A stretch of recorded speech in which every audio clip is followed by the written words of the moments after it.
الأولين والآخرين سيدنا ومولانا محمد رسول رب العالمين وعلى آله الطيبين الطاهرين وأصحابه المكرمين المعظمين أما بعد فأعوذ بالله من الشيطان الرجيم بسم الله الرحمن الرحيم واكتب لنا في هذه الدنيا حسنة وفي الآخرة إنا هدنا إليك قال عذابي أصيب به من أشاء ورحمته وسعت كل شيء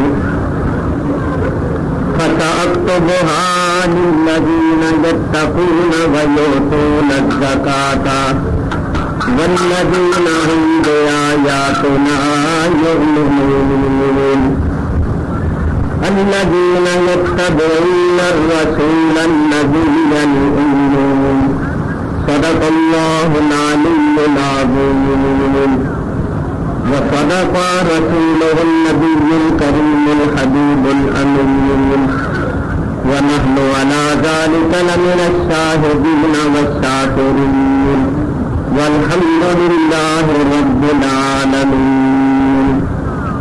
بالکل پڑھیے اللهم صل على سيدنا مولانا محمد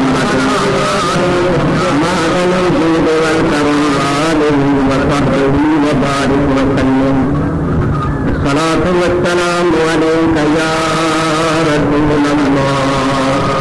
الصلاة والسلام عليك يا حبيب الله.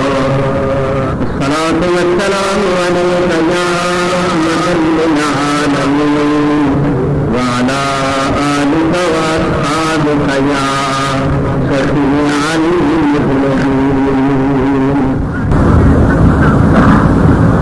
حمد و ثنا کے بعد آپ کے اس علاقے سے شام بفضل تعالی جلسے ہوتے رہتے ہیں. علماء کرام تقریریں فرماتے رہتے ہیں اور آپ حضرات سنتے رہتے ہیں. میں جب بھی یہاں حاضر ہوتا ہوں آپ حضرات کا اجتماع دیکھ کر ذوق و شوق دیکھ کر بہت خوش ہوتا ہوں. اللہ تعالیٰ آپ حضرات کی عقیدت اور محبت میں جوش اور خروش میں اور برکت فرمائے ترقی فرمائے اور ہم سب کو مسلک حق اہل سنت و جماعت پر استقامت عطا فرمائے اور نیک عمل کی توفیق دے. میرے بزرگوں اور دوستوں، میں آپ حضرات کے سامنے آج جو تقریر کر رہا ہوں اس کا زیادہ تعلق اصلاح عمل سے ہے، کیونکہ آج کل اس کی بڑی ضرورت ہے کہ ہمارے اخلاق اور ہمارے اعمال درست ہو. معاشرہ بہت خراب ہوتا جا رہا ہے، بدعملی اور بد کرداری بڑھتی چلی جا رہی ہے اور ہم لوگ دن بدن اسلام کی تعلیمات سے اور نبی کریم علیہ الصلوۃ والسلام کی ہدایات سے دور ہوتے چلے جا رہے ہیں. یہی وجہ ہے کہ چاروں طرف مسلمان تکلیفوں اور مصیبتوں کا شکار ہے. افغانستان میں دیکھو کیا ہو رہا ہے، ایران میں دیکھو کیا ہو رہا ہے، ہندوستان میں دیکھو کیا ہو رہا ہے. چاروں طرف مسلمان مار کھا رہے ہیں. بیت المقدس جو مسلمانوں کا قبلہ اول ہے وہ یہودیوں کے قبضے میں ہے، اور یہودیوں کے جو ناپاک ارادے ہیں وہ آپ اخباروں میں پڑھتے رہتے ہیں.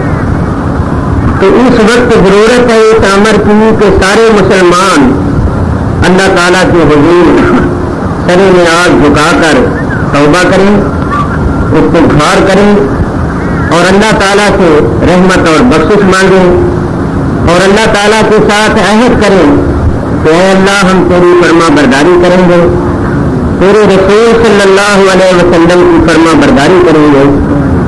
تو انشاءاللہ العزیز آج بھی حالات بدل سکتے ہیں, کیونکہ اللہ تبارک و تعالیٰ نے فرمایا ہے وَإِن تَصْبِرُوا وَتَتَّقُوا, مسلمانوں اگر تم حق پر ثابت قدم رہو گے اور تقوی و پرہیزگاری اختیار کرو گے لا يضركم كيدهم شيئا, دشمنوں کے, یہودیوں کے, کافروں کے منصوبے تمہیں کوئی نقصان نہیں پہنچا سکتے. شرط یہ ہے کہ تم حق پر ثابت قدم رہو اور متقی بن جاؤ, تقوی و پرہیزگاری کو اپنا شعار بناؤ. تقوی و پرہیزگاری یہ ہے کہ اللہ کی فرما برداری کرو, نافرمانی سے اجتناب کرو, رسول اللہ صلی اللہ علیہ وسلم کی اطاعت کرو اور نافرمانی سے بچو, حلال کو اختیار کرو, حرام سے بچو. یعنی اگر تم صحیح معنوں میں مسلمان بن جاؤ, نیک بن جاؤ, تو یہ جتنے دشمن ہوں, کافر ہوں, مشرک ہوں, یہودی ہوں, عیسائی ہوں, ان کے منصوبے اور ان کی سازشیں تمہیں کوئی نقصان نہیں پہنچیں گی. تو آج جو ہمیں نقصان پہنچ رہا ہے تو اس کی وجہ ہماری بدعملی. قرآن کریم نے خود فرمایا کہ ہم عذاب کا ذائقہ جو مسلمانوں کو چکھاتے ہیں تو اس لیے چکھاتے ہیں لعلہم یرجعون, تاکہ وہ حق کی طرف رجوع کریں, نیکی کی طرف رجوع کریں. تو ہم پر اتنی مصیبتیں آ رہی ہیں مگر ہمارے اخلاق اور کردار میں کوئی تبدیلی نہیں آتی. ہم برائیوں سے باز نہیں آ رہے اور نیکی کی طرف رجوع نہیں کر رہے. اگر ہمارا یہی حال رہا تو یاد رکھیے ہماری تکلیفوں مصیبتوں میں اضافہ ہی ہوگا, کمی نہیں ہوگی. کمی اس صورت میں ہوگی جب کہ ہم سچے مسلمان بن جائیں گے. اسی بات پہ ایک شاعر نے کہا ہے کہ جب میں کہتا ہوں کہ یا اللہ میرا حال دیکھ, جب میں کہتا ہوں کہ یا اللہ میرا حال دیکھ, حکم ہوتا ہے کہ اپنا نامہ اعمال دیکھ. تو یہ ہمارے عمل, ہمارے کرتوت کا نتیجہ ہے جو ہمارے سامنے آ رہا ہے.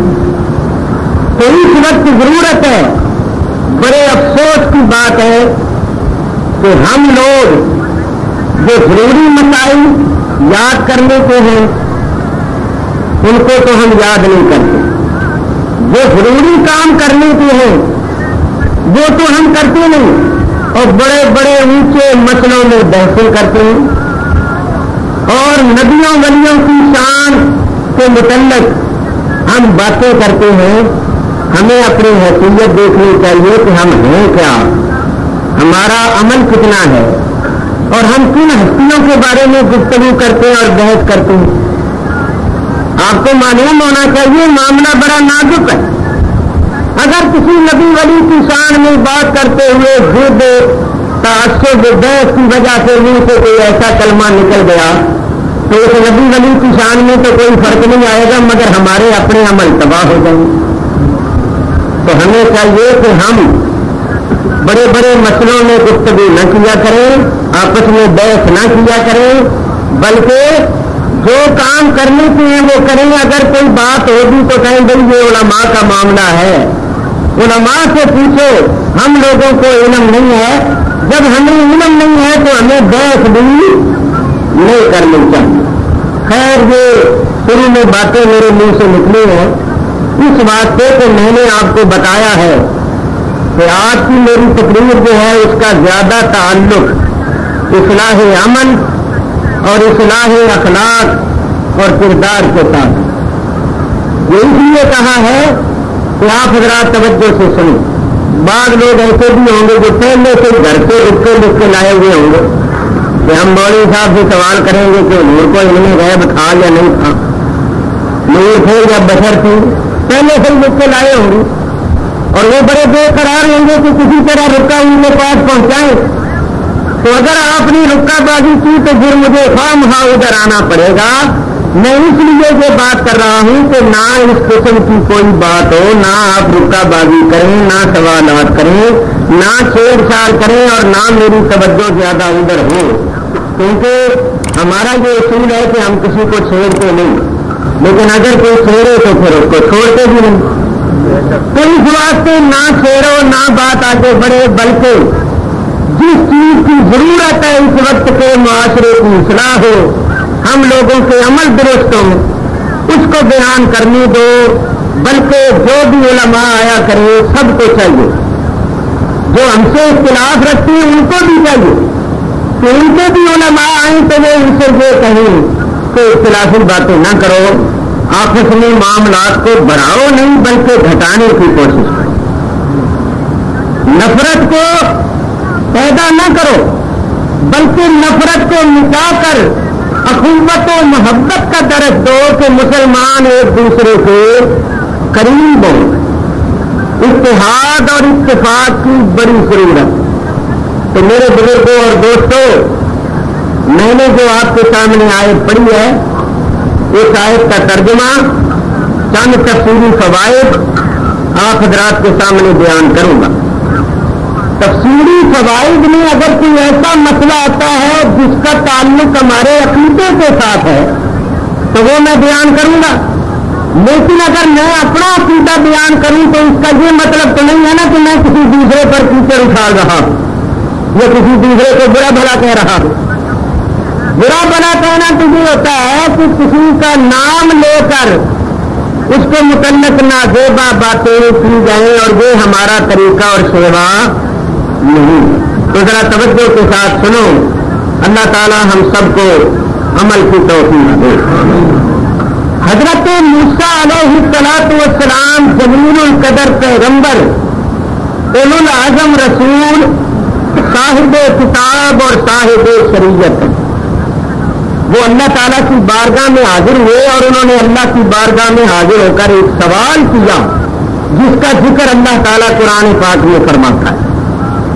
موسیٰ علیہ السلام نے اللہ کی بارگاہ میں سوال کیا، وَاكْتُبْ لَنَا فِي هَٰذِهِ الدُّنْيَا حَسَنَةً وَفِي الْآخِرَةِ إِنَّا هُدْنَا إِلَيْكَ وَاكْتُبْ لَنَا، اور لکھ دے واسطے ہمارے، فی هذه الدنیا حسنۃ وفی الآخرہ، اس دنیا میں بھلائی اور آخرت میں بھی، انا ہدنا الیک، بے شک ہم نے تیری طرف رجوع کیا۔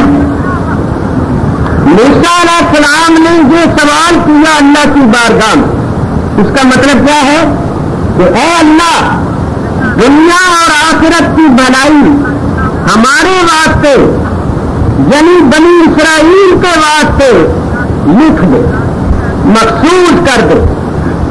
جیسے کہ آپ کسی کو کہتے ہیں کہ بھائی فلاں چیز میرے نام کر دے، فلاں مکان، فلاں دکان، فلاں جائیداد میرے نام کر دے، اور اس طرح نام کر دے کہ لکھ دے، احکام لکھ دے تاکہ وہ میرے نام پکی ہو جائے۔ اسی طرح موسیٰ علیہ السلام نے بھی اللہ کی بارگاہ میں عرض کیا کہ یا رب العالمین، دنیا و آخرت کی بھلائیاں ہمارے واسطے لکھ دے، مخصوص کر دے تاکہ بات پکی ہو جائے کہ بھائی دنیا و آخرت کی بھلائیاں بنی اسرائیل کے واسطے مخصوص ہیں، ان کے واسطے لکھ دی گئی۔ وَاكْتُبْ لَنَا فِي هَٰذِهِ الدُّنْيَا حَسَنَةً وَفِي الْآخِرَةِ، اس دنیا میں بھی بھلائی اور آخرت کی بھلائی بھی ہمارے واسطے لکھ دے۔ اِنَّا هُدْنَا إِلَيْكَ، بے شک ہم نے تیری طرف رجوع کیا۔ یاد رکھو، مانگنے والا ہے پیغمبر اور مانگ رہا ہے اللہ تعالیٰ کو، تو پیغمبر نے کوئی معمولی چیز نہیں مانگی، بہت بڑی چیز مانگی ہے، کیونکہ پیغمبر سے بڑھ کر مانگنے کا طریقہ اور کس کو ہو سکتا ہے؟ مانگنے کا ڈھنگ بھی سب کو نہیں آتا، کسی کو آتا ہے، اور پیغمبر سے بڑھ کر مانگنے کا ڈھنگ اور طریقہ اور کس کو ہوگا؟ تو انہوں نے اللہ تعالیٰ سے اپنی قوم کے واسطے کوئی معمولی چیز نہیں مانگی، بہت بڑی چیز مانگی ہے۔ کس طرح؟ تمام مسلمانوں کا اس بات پر ایمان اور یقین ہے کہ زندگیاں دو ہیں، ایک دنیا کی زندگی اور ایک آخرت کی زندگی۔ جو آخرت کی زندگی کا قائل نہیں وہ مسلمان نہیں۔ تو بولو دنیا کی زندگی عارضی ہے یا نہیں؟ دنیا کی زندگی عارضی ہے، چند روزہ، آخر سب نے مرنا، مگر آخرت کی زندگی دائمی ہے، ابدی ہے، ہمیشہ کی زندگی ہے۔ وہاں موت کا وجود ہی نہیں رہے گا، خود موت کو موت آ جائے گی۔ اسی واسطے اللہ تعالیٰ قرآن کریم میں فرماتا ہے خالدین فیہا ابدا، ایمان والے اور نیک عمل کرنے والے جنت میں داخل ہوں گے تو وہ ہمیشہ ہمیشہ جنت میں رہیں گے، اور کافروں، مشرک اور منافق وغیرہ جہنم میں داخل ہوں گے تو وہ ہمیشہ ہمیشہ جہنم میں رہیں گے۔ تو وہاں کی زندگی دائمی ہے، ابدی ہے، ہمیشہ کی زندگی۔ تو معلوم ہوا کہ اصل زندگی آخرت کی زندگی۔ یہاں تو ہم نے چند روز رہنا، جیسے کہ کوئی چلتا ہوا مسافر کسی درخت کے نیچے چند گھڑیاں آرام کرنے کے واسطے بیٹھ جائے، یا چلتے چلتے کسی شہر میں، کسی سرائے میں، کسی ہوٹل میں 1-2-4 دن کے لیے رہ جائے، لیکن اس کا اصلی گھر وہاں نہیں ہوتا، اصلی گھر کسی اور جگہ ہوتا ہے۔ کسی طرح مسلمانوں کا اصلی گھر دنیا نہیں ہے بلکہ آخرت ہے، جنت ہے۔ دنیا میں ہمارا رہنا تو عارضی طور پر ہے۔ اللہ نے دنیا میں ہمیں اس لیے بھیجا ہے کہ یہاں ہم کچھ محنت کرنے، کچھ کوشش کرنے، کوئی نیکی کرنے، تاکہ اس کی جگہ ہمیں آخرت میں مل جائے۔ میرے بزرگوں اور دوستوں، جب آپ نے یہ سن لیا کہ دنیا کی زندگی عارضی ہے اور آخرت کی زندگی دائمی ہے، ابدی ہے، تو اب میں آپ سے پوچھتا ہوں کہ ہمیں زیادہ کوشش آخرت کی زندگی کو کامیاب بنانے کے لیے کرنی چاہیے یا زیادہ کوشش دنیا کی زندگی کو کامیاب بنانے کے لیے کرنی چاہیے؟ آخرت کی زندگی۔ تو اب میں بھی اور آپ ہم سب اپنے گریبانوں میں منہ ڈال کے دیکھیں تو 24 گھنٹوں میں سے ہم دنیا کے لیے کتنے گھنٹے صرف کرتے ہیں، محنت کرتے ہیں، اور آخرت کے لیے کتنا وقت صرف کرتے ہیں۔ جہاں ہمیشہ رہنا ہے،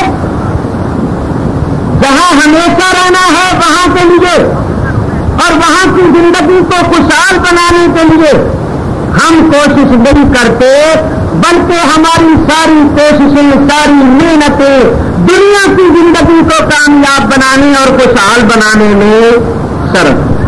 دنیا کی زندگی کو خوشحال بنانے کے لیے ہم خون پسینہ یہ کر دیتے ہیں، اور آخرت کے واسطے ہم سے 5 وقت کی نماز بھی نہیں پڑھی جاتی کہ 5 وقت کی نماز ہی پڑھے، اور دنیا کے لیے ہر وقت لگے گی، خون پسینہ یہ کر دیتے۔ تو ہمیں چاہیے کہ ہم آخرت کی زندگی کو کامیاب بنانے کے واسطے زیادہ کوشش کریں، زیادہ محنت کریں، تاکہ ہماری آخرت کی زندگی کامیاب ہو جائے اور خوشحال ہو جائے۔ میں ایک بات یہاں کرتا ہوں، دل کے کانوں سے سنیں۔ یہاں اگر کوئی شخص معزز بنا ہوا ہو کسی وجہ سے، یا تو اس کے پاس مال و دولت ہے، مال و دولت کی وجہ سے وہ معزز بنا ہوا ہے، بڑے خاص کی زندگی بسر کرتا ہے، لوگ اس کو سلام کرتے ہیں، اور یا اس کے پاس کوئی بہت بڑا عہدہ ہو، اس عہدے اور منصب کی وجہ سے وہ بڑے عیش کی زندگی گزارتا ہے اور لوگ بھی اس کو سلام کرتے ہیں کہ بھائی اس کے پاس ہوگا ہے منصب ہے. دنیا میں وہ معزز بنا ہوا ہے لیکن اس کا عمل اچھا نہیں ہے. وہ شراب پیتا ہے, جوا کھیلتا ہے, یا وہ اور کوئی بڑا گناہ چھوٹا گناہ کرتا ہے, نماز نہیں پڑھتا, روزہ نہیں رکھتا, حلال حرام کی تمیز نہیں, جائز اور ناجائز کی پرواہ نہیں. تو میں آپ سے پوچھتا ہوں کہ اگرچہ وہ دنیا میں معزز بنا ہوا ہے مگر آخرت میں ذلیل و خوار اور ناکام ہوگا یا نہیں ہوگا؟ یقیناً. اس لیے کہ دنیا میں معزز بنا ہوا تھا مال و دولت کی وجہ سے, مال و دولت یہی رہ گئی. دنیا میں معزز بنا ہوا تھا عہدے اور منصب کی وجہ سے, عہدہ اور منصب بھی یہی رہ گیا اور ساتھ لے گیا اپنے گناہ. وہاں ذلیل و خوار ہوگا اپنے گناہوں کی وجہ سے. ایسے شخص کو اللہ فرمائے گا ذق انک انت العزیز الکریم, آج میرا عذاب تک تو دنیا میں بڑا معزز اور بڑا مکرم بنا پھرتا تھا.